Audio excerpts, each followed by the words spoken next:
నమస్తే, welcome to reality check. ప్రస్తుతం మనతో పాటు ఉన్నారు పొలిటికల్ అనలిస్ట్ పురుషోత్తం రెడ్డి గారు. సార్ నమస్తే అండి. నమస్తే స్వర్ణ గారు. పురుషోత్తం రెడ్డి గారు, నూతన సంవత్సరం శుభాకాంక్షలు తెలుపుతూ చంద్రబాబు నాయుడు గారు నిన్న ప్రెస్ మీట్ పెట్టారు. కొన్ని ఆసక్తికరమైన వ్యాఖ్యలు చేశారు. కొన్ని ఇంపార్టెంట్ విషయాల మీద కూడా ఫోకస్డ్గా మాట్లాడారు.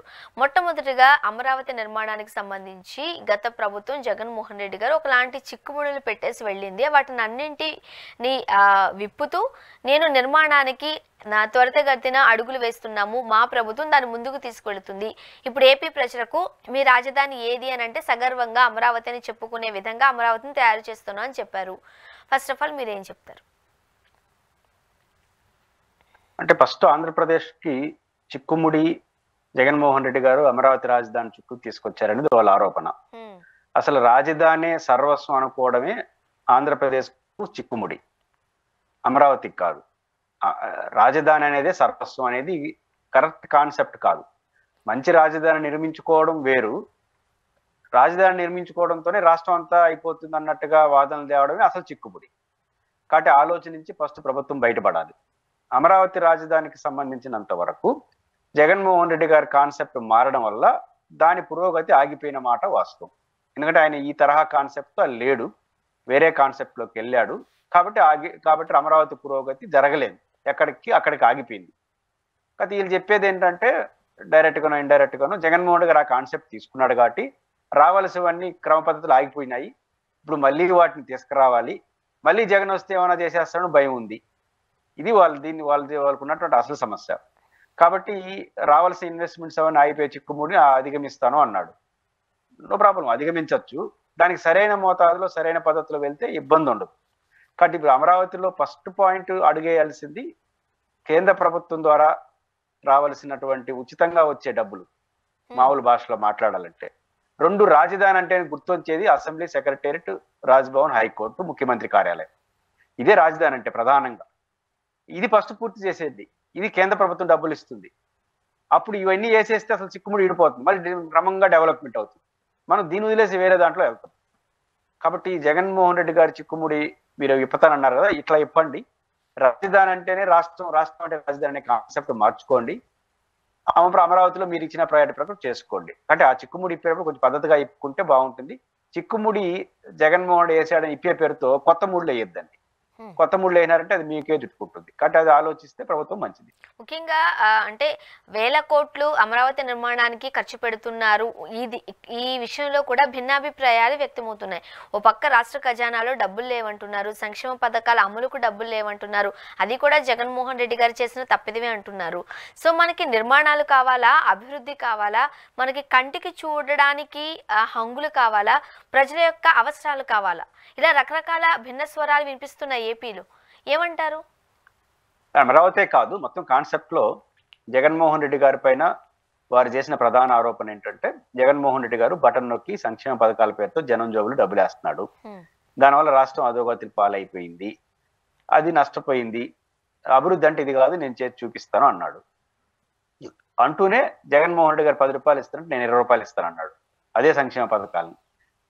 రెండు ఇప్పుడు లేటెస్ట్ గా కేంద్ర ప్రభుత్వం విడుదల చేసిన గణాంకాల ప్రకారం ఏముంది, జిఎస్టీ వసూల్లో డిసెంబర్ నెల గతంతో పోల్చుకుంటే 6% తగ్గింది. 2023 జగన్మోహన్ రెడ్డి గారు ముఖ్యమంత్రి ఉన్న డిసెంబర్ నెలకి 6% తగ్గింది ఆంధ్రప్రదేశ్లో. ఇదేదో జగన్ లెక్క కాదు, కేంద్ర ప్రభుత్వం లెక్క. భారతదేశంలో అన్ని రాష్ట్రాలు ఎంతో కొంత పురోగతి జిఎస్టీలో. ఆంధ్రప్రదేశ్లో జిఎస్టీ వసూల్లో 6% తగ్గిపోయింది. జిఎస్టీ అంటే ఏంటి? మనం వస్తువులు కొనుగోలు చేస్తే దానిపైన వేసే ట్యాక్స్ ని జిఎస్టీ రూపంలో మనం కేంద్ర రాష్ట్ర ప్రభుత్వాలకు వస్తాయి. అంటే ఒక రకంగా వస్తువులు ఎక్కువ కొంటున్నారంటేనే జిఎస్టీ వసూళ్లు బాగా ఉంటాయి. ఎక్కువ వస్తువులు ఎప్పుడు కొంటారు? డబ్బు ఉంటేనే కొంటారు. వస్తువులు కొనుగోలు పడిందంటే ప్రజల చేతిలో డబ్బులు లేవనే కదా అర్థం. కాబట్టి ప్రజల చేతిలో డబ్బులు లేని తనం అభివృద్ధి, ప్రజల చేతిలో డబ్బులు ఉండడం అభివృద్ధి. ఇప్పుడు జగన్మోహన్ రెడ్డి గారు అధికారంలో ఉంటే ఈ డిసెంబర్ నెల ఆఖరికల్లా ఇంకొక 10-20 కోట్ల రూపాయలు, వేల కోట్ల రూపాయలు ప్రజల జోబుల్లో వేస్తుండేవాడు. అప్పుడు ఏమవుతుంది? కొనుగోలు పెరుగుతాయి. కొనుగోలు పెరిగితే జిఎస్టీ పెరుగుతుంది.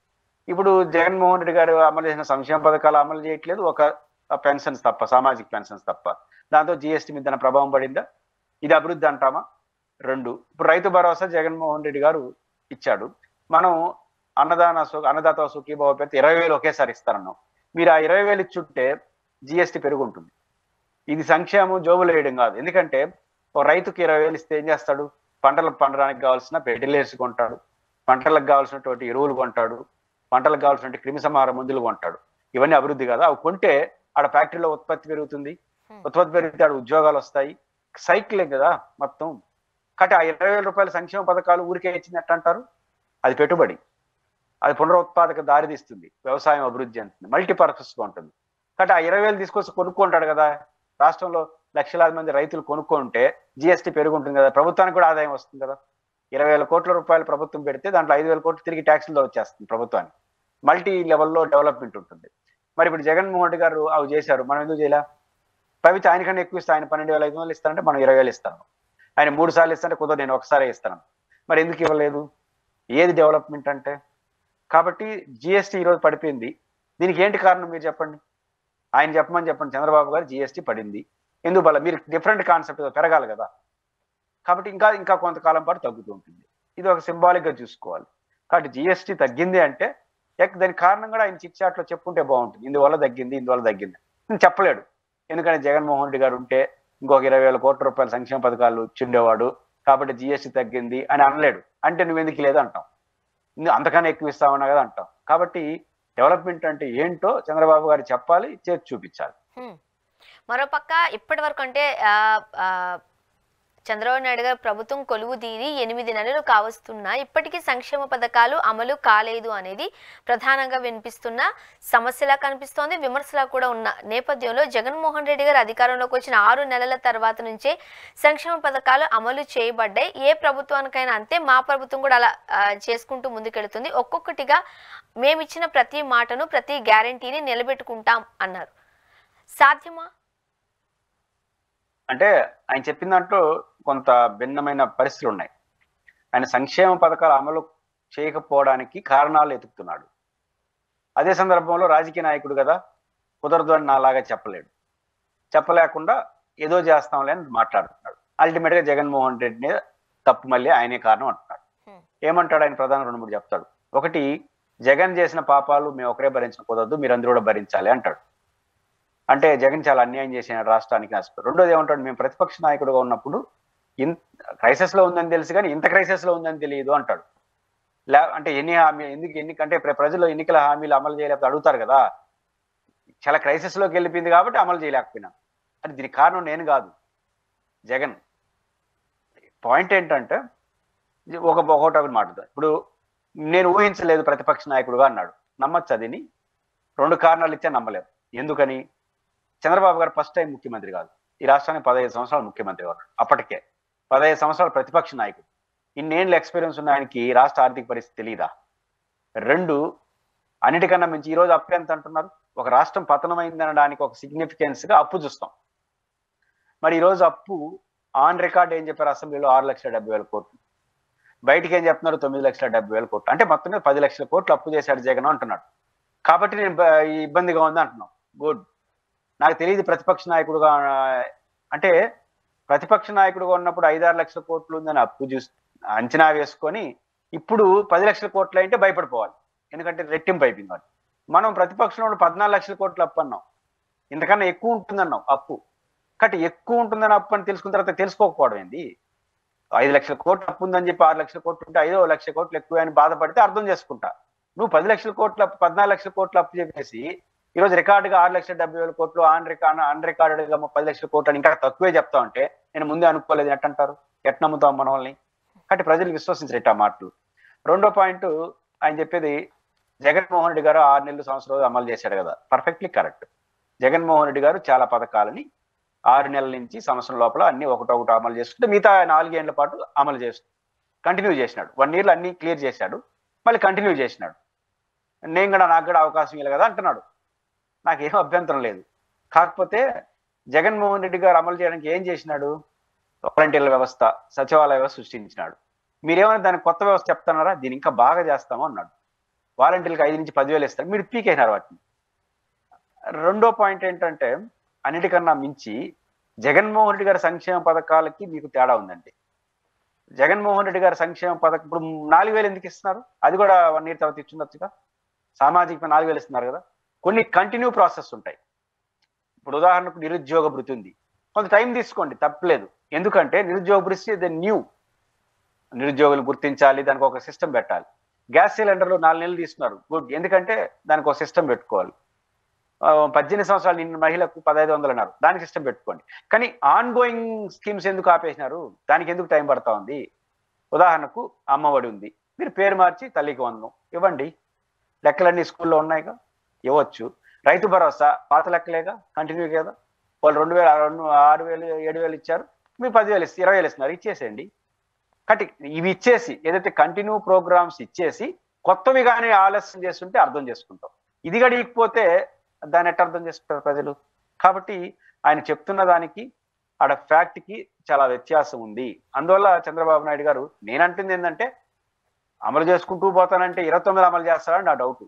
29లో ఎలక్షన్కి నోటిఫికేషన్ ఇచ్చే ముందేమైనా అమలు చేస్తాడా అంటే రేపు ఈ నెల ఇప్పుడు చెప్పచ్చు. జగన్ ఒక క్యాలెండర్ ఇచ్చాడు, జనవరిలో రైతు భరోసా, ఫిబ్రవరిలో అమ్మఒడి, మార్చిలో తల్లికి వందనం, ఇది చెప్పాడు కదా.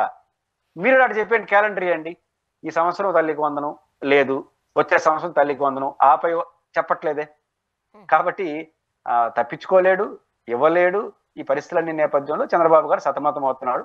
ఆ సతమతం అనేది కూడా కొంచెం సీనియర్ పొలిటీషియన్ కదా, దీనికి కూడా కారణం జగన్ అని చెప్పే ప్రయత్నం చేస్తున్నారు. అంటే ముఖ్యంగా రాష్ట్రం అప్పుల ఊబిలో కూరుకుపోయింది అని చెబుతూనే సంక్షేమ పథకాల అమలుకు ఆలస్యం కూడా దాన్నే బూచిగా చూపిస్తూ మరోపక్క సంక్షేమ పథకాలు అమలు చేస్తామంటున్నారు.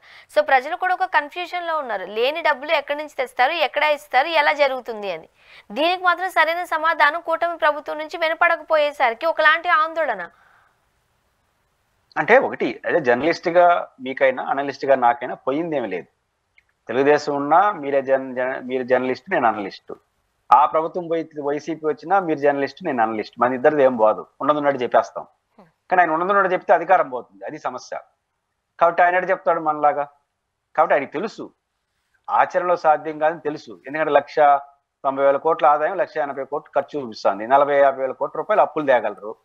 నువ్వు 1,50,000 కోట్లు హామీలు ఇచ్చేసినావు, ఎట్ట సాధ్యం అవుతుంది అని తెలుసు. కానీ ఆ మాట డైరెక్ట్ గా నాలాగా చెప్పేస్తే ఎందుకు ఇచ్చినావని వ్యతిరేకత వచ్చేస్తుంది ప్రజల్లో. కాబట్టి దీనికి జగన్ కారణం, దానికి ఆయన కారణం, దీనికి ఈయన కారణం. అయినా అన్ని చెప్తూనే అయినా కూడా అమలు చేయడానికి ట్రై చేస్తాను. ఎప్పటివరకు అమలు చేస్తా ఉంటాను, 29 వరకు చేస్తుంటారు, అది ఆయన చేయలేదు. అట్లా తప్పించుకోవడం, న్యాగ్గా మాట్లాడడం అనేది ఆయనకి తప్పట్లేదు, అంతే తప్ప దాంట్లో ప్రత్యేకమే. ముఖ్యంగా అదానీ వ్యవహారానికి సంబంధించి కూడా రకరకాల ప్రశ్నలు ఎదుర్కొంటున్న పరిస్థితి. దానికి సంబంధించి కూడా తనదైన స్టైల్లో చంద్రబాబు నాయుడు గారు మాట్లాడడం జరిగింది. ఏమంటారు? అంటే ఆయన ఏమంటాడంటే, నాకు లడ్డు లాంటి అవకాశం సెకీతో ఒప్పందాలకు సంబంధించి అరెస్ట్ చేయదలుచుకుంటారు, వచ్చిన వెంటనే అరెస్ట్ చేసేవాడు, నన్ను అరెస్ట్ చేయాలంటే నేను అరెస్ట్ చేయగలను, కానీ నేను చేయను, ఎందుకంటే జగన్మోహన్ రెడ్డి లాంటి వాడిని కాదు, నేను పద్ధతిగా ఉంటాను అని ఫస్ట్ పాయింట్. ఆడికి ఆగిపోయి ఉంటే నిజమే కదా, జగన్ ఆయన అరెస్ట్ చేసినాడు, రావుడు ఈ నెత్తి లోపల వేస్తుంటాడు కదా అని కొంత చర్చనీయాంశం ఉండేది. ఆ తర్వాత అంటే నిజాలు చెప్పేసినాడు. ఆ నిజాలు ఏంటి? ఆ నిజాలు ఏంటంటే, అసలు లడ్డు లాంటి అవకాశం ఒక పక్క అంటాడు, ఇంకో పక్క ఏమంటాడంటే అమెరికాలో కేసు అయ్యింది, రేపు వాళ్ళు మేము పొరపాటుని ఇప్పుడు అరెస్ట్ చేసేసినామంటే ఆ పేరుతో, రేపు ఆ కేసు లేదని అక్కడ కానీ తేలిందంటే అప్పుడు తప్పు అవుతుంది కదా అంటాడు. అంటే ఆయనకి అనుమానం ఉంది అది నిజమా కాదని.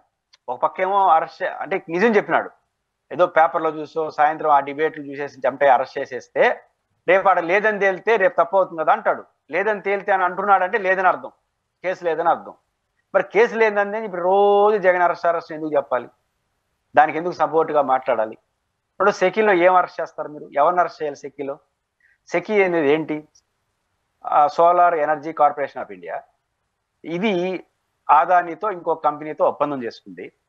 ఆ ఒప్పందం సారాంశం ఏంటంటే, వాళ్ళు ఆ కంపెనీతో ఒప్పందం చేసుకుంటారు. సెకీ, గవర్నమెంట్ ఆఫ్ ఇండియా, మేము రాష్ట్ర ప్రభుత్వాలకు దీన్ని సేల్ చేస్తాము, మీకు ఒక గ్యారంటీ ఇస్తాం 20 ఏళ్ళు 30 ఏళ్ళు. అంటే సోలార్ అనేది కొత్త న్యూ టెక్నాలజీ కదా, కాబట్టి 20-25 అంటే మీరు రండి, పెట్టుబడులు పెట్టండి.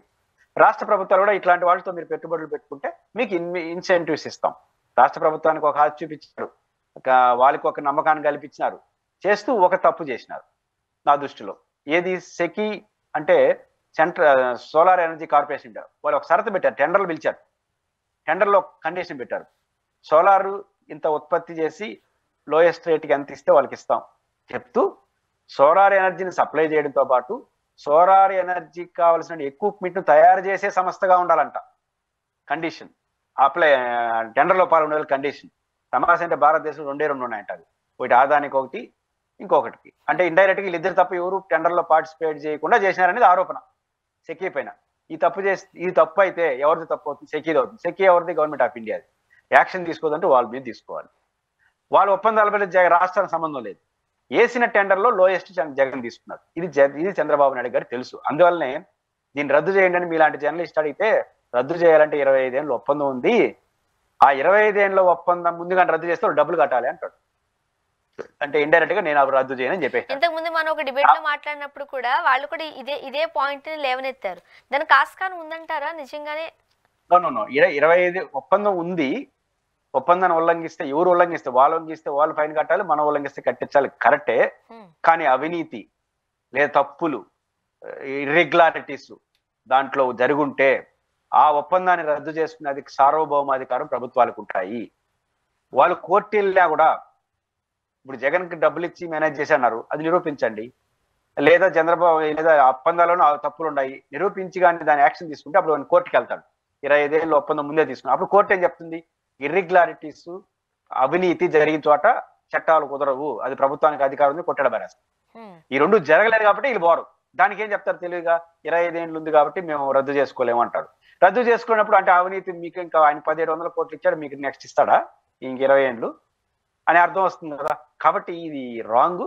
ఆ ఒప్పందాలు ఏమీ లేవు. జగన్మోహన్ రెడ్డి గారు పైన కోపం ఉంది కాబట్టి అమెరికాలో ఏదో కేసు అయింది కాబట్టి ఆయన మెడకు చుట్టేస్తే ఒక పని అయిపోతుంది.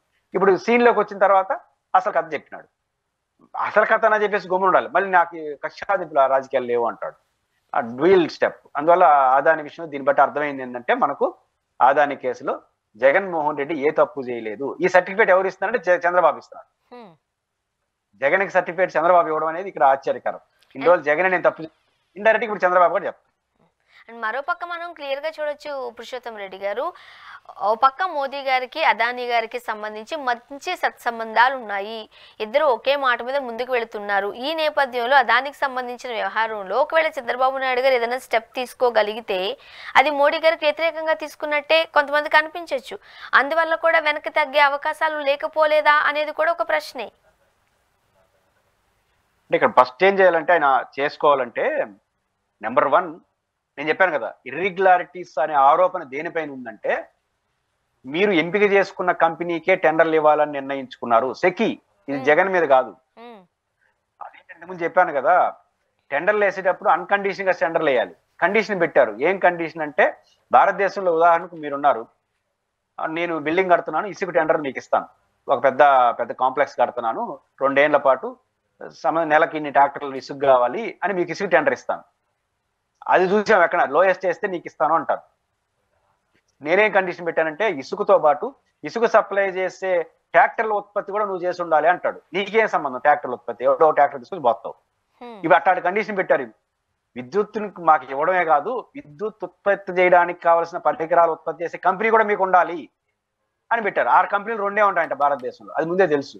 అంటే వాళ్ళిద్దరికి ఉపయోగపడేగా టెండర్లు వేసినారు. ఇది కదా అవినీతి అంటే నిజమైతే. మరి దీనిపైన ఎవరిని విమర్శించాలి? గవర్నమెంట్ ఆఫ్ ఇండియా విమర్శించాలంటే మిత్రపక్షం. చంద్రబాబు గారు ఫస్ట్ చేయాల్సిందంటే ఈ కంపెనీ తప్పు, ఆ కంపెనీలో వాళ్ళకి అంత ఇచ్చినాడు, జగన్ గడి ఇచ్చాడని చెప్పాలి. ఆ ధైర్యం ఉందా?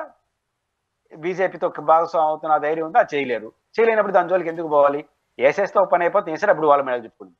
మీలాంటి వాళ్ళని నాలాంటి ధైర్యం రసేసేసే రద్దు అంటాం. కాబట్టి చంద్రబాబు గారు ఆ రోజు డైరెక్ట్ గా మాట్లాడలేదు, ఇప్పుడు మీడియా సంస్థలు ఆయనకు అనుకూలంగా ఉన్న మాట దాన్ని పెంచి పోషించారు తెలుగుదేశం వారు. ఇప్పుడు వాళ్ళ మేడగా జుట్టుకుంది. మరోపక్క చంద్రబాబు నాయుడు ఇంటికి సంబంధించి కూడా మనం చూసాం, ప్రశ్నలు ఏమనెత్తడం జరిగింది. ఏం చెప్తారు ఆ విషయానికి సంబంధించి? అంటే ఒకటి, కరకట్ట పైన ఏదైతే ఉందో కృష్ణానది పైన, అది అన్ని ఇల్లీగాలిటీస్. నాట్ ఓన్లీ చంద్రబాబు గారి హౌస్, మొత్తం చంద్రబాబు గారి హౌస్ కాదు, అది ఎవరో కట్టారు, ఈయన ఉంటున్నాడు అక్కడ.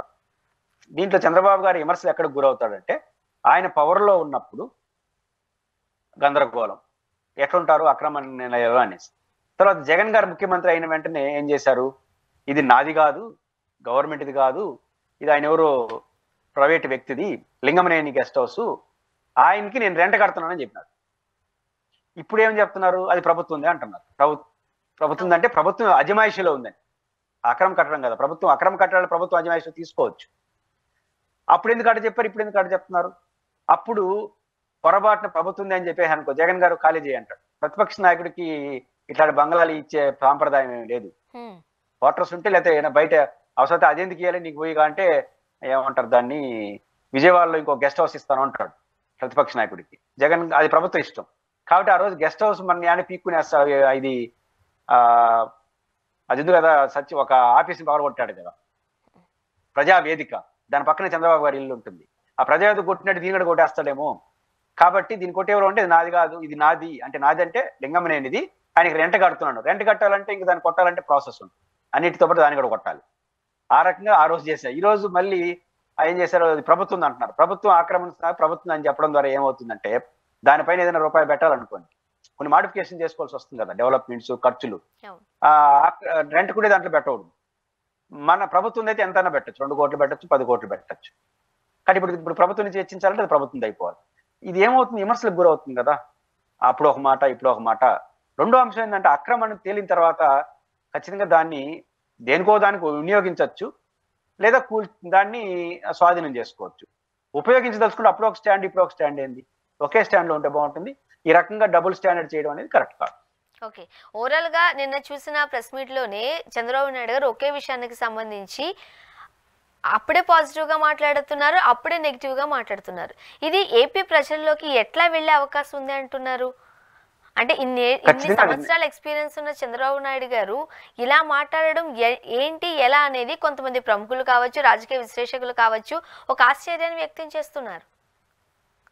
ఏమీ లేదు, మనం సాధ్యం కాని హామీలు ఇచ్చిన తర్వాత సాధ్యం కాని హామీలు ఇచ్చామని చెప్పలేడు కదా మనలాగా.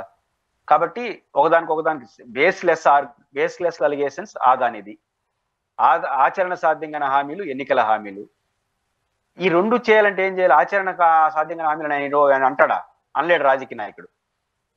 2 బేస్లెస్ ఆర్గ్యుమెంట్ మేము చేసినాం, జగన్ మీద మాకు సరదా, ఆయన ఆరోపించి ఆయన అంటే అనలేడు కదా. కాబట్టి తప్పించుకునే ద్వారానే. కాబట్టి ఒక బేస్లెస్ ఆర్గ్యుమెంట్ చేసినప్పుడు ఇది ఎక్కువ రోజు నిలవదు. ఒక ఆచరణ కానీ హామీలు ఇచ్చినప్పుడు అమలు చేయలేదు. ఆ రెండే ఇప్పుడు చంద్రబాబు గారి దగ్గర ఈ రకరకాల మాట్లాడాల్సిన పరిస్థితి వచ్చింది. ఇది ఆయన స్వయంకృత అపరాధం. థ్యాంక్ యూ సో మచ్ అండి పురుషోత్తం రెడ్డి గారు, మీ అభిప్రాయాన్ని మాతో పంచుకున్నారు. Thank you very much. ఇది వాళ్ళ రియాలిటీ చెక్. Stay tune.